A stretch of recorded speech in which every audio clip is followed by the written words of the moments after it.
चलिए बात करते हैं आज देश के प्रधानमंत्री के एक संबोधन की। एक कार्यक्रम जिस पर प्रधानमंत्री क्या बोलेंगे इस बात को लेकर ज्यादा नजर थी। प्रधानमंत्री मोदी ने आज दिल्ली में बड़ा अहम बयान दिया। कहा कि उनकी लड़ाई देश में भ्रष्टाचारियों के खिलाफ है। उन्होंने खुद को जेल भेजे जाने की साजिश रचने के आरोप भी लगाए। क्या उन्होंने पहले कहा है, प्रमुख तौर पर जरा सुनिए।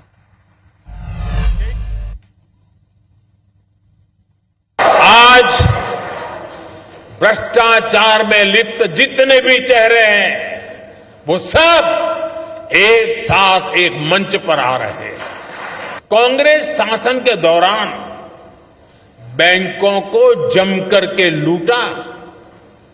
बैंकों का करीब 22,000 करोड़ रुपए का नुकसान करके ये लोग विदेश भाग गए। और ये तो वो लोग हैं जिन्होंने मुझे भी जेल में डालने के लिए क्या क्या जाल नहीं बिछाई, लेकिन वो पूरी तरह नाकाम रहे। तो प्रधानमंत्री का यह बयान सारे देश ने सुना, ध्यान से सुना। अब जरा इस बयान की अहमियत क्या है इसको भी डिकोड करते हैं। भले ही प्रधानमंत्री मोदी का जो भाषण था वो बीजेपी कार्यकर्ताओं के बीच था, मौका था बीजेपी के दफ्तर के विस्तार के लोकार्पण का। कार्यकर्ताओं को बोल रहे थे, लेकिन एक्चुअली उनका जो संदेश था वो देश की जनता के लिए था, विरोधियों के लिए, विपक्ष के लिए था। इन दिनों समूचा विपक्ष कैसे एकजुट होकर प्रधानमंत्री मोदी को अडानी के मामले पर घेरे हुए है, सवाल पूछ रहा है। सीधे रिश्ता क्या है ये सवाल पूछता है। ऐसे वक्त पर प्रधानमंत्री मोदी का भ्रष्टाचार को मुद्दा बनाकर बोलना विपक्ष पर ही एक तरह से जवाब और एक हमला माना जा रहा है। विपक्ष लगातार उनके राज्यों में ईडी और सीबीआई की कार्रवाई पर सवाल उठा रहा है।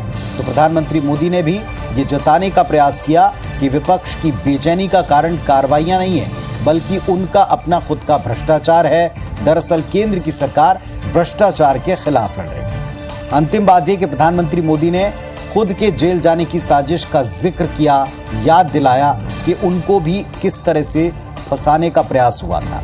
दरअसल इन दिनों राहुल गांधी 2 साल की सजा जब से उनको हुई है तब से पूरी कांग्रेस पार्टी, समूचा विपक्ष राहुल को विक्टिम बता रहा है और केंद्र सरकार को एक तरह से नेगेटिव दिखा रहा है।